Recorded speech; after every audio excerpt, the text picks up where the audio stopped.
আবার আমরা দেখতে পাচ্ছি কার ইশারায় কেন সেই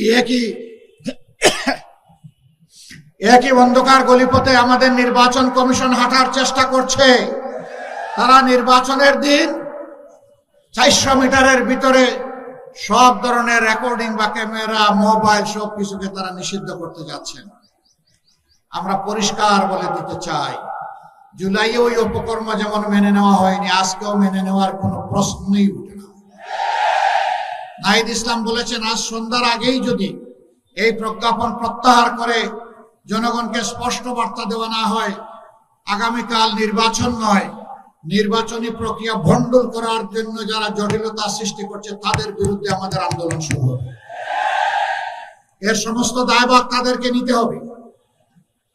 আমরা বহু জায়গায় দেখতে পাচ্ছি একটা পক্ষ, একটা মহল নির্বাচনে হেরে যাওয়ার ভয়ে তারা একবারেই হতাশ হয়ে পড়েছে এবং হতাশা থেকে তারা এখন চূড়াই পথেই নির্বাচনকে হাইজ্যাক করার চিন্তা করছে।